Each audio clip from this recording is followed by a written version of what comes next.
Whenever anyone is expecting, they're always asked the inevitable question, what do you really want, a boy or a girl? Though some may admit that they're secretly hoping for a little girl or a boy, in the end, everyone's final response is resoundingly the same. It doesn't matter to me, as long as they're healthy.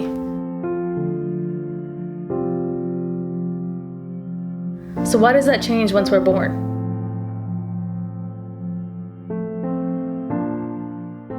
I'm Delia.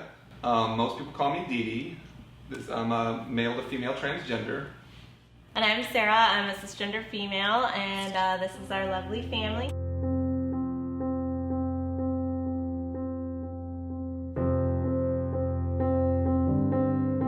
So I know everybody has a different experience with gender dysphoria and when they find out or how they realized it. And for me, it was very organic. I grew up in an age where the word transgender didn't exist. I had no idea that you could transition. I started wearing my sister's clothes, and I'm talking 4 or 5, and my parents were pretty cool with it. I met my wife in '98, and we've been together since. I came out to her as a cross-dresser shortly after we got together, so she's known for years. I came out and told my family, and it was really just like, oh, you're transgender? Yeah. I started HRT, which is hormone replacement therapy, 2 months and a couple weeks ago, so this is all still very new to us. My name's Ash Howell.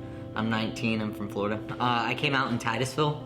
All my family except like my dad and stepmom supported me. They wanted me to wait till I could make a proper decision when I was 18 years old. Like that could change anything. My mom said she knew when I was 2. I didn't. My name is Siobhan Nowak. I'm 28 years old from Sarasota, Florida. My mom sent me to therapy the minute she came home from work one day, and I was with my aunt and my cousin Holly, and we were playing dress up and putting on makeup, and my mom freaked.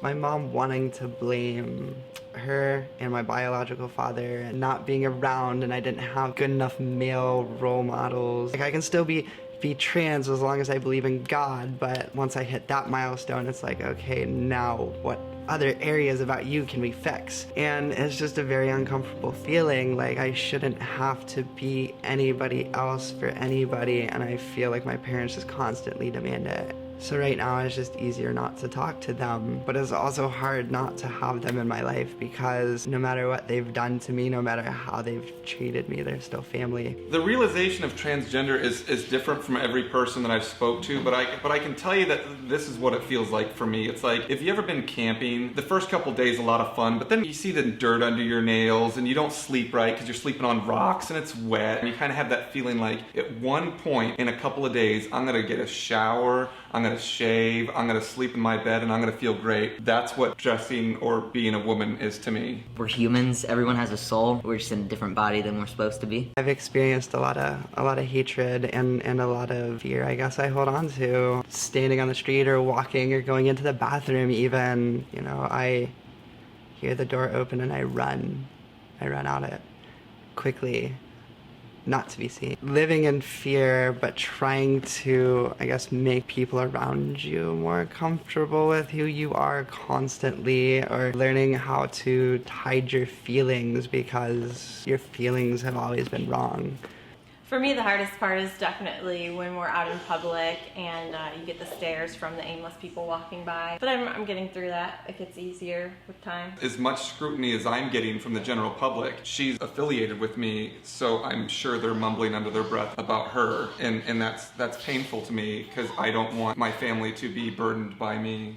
We don't want to be out in public and have our kids be the victims of any kind of hate. And if I was ever out and something insanely violent happened to me, I mean, there's nothing I'd be able to do for my children besides just get pummeled in front of them. I just could only hope that it would never happen in front of my children or family.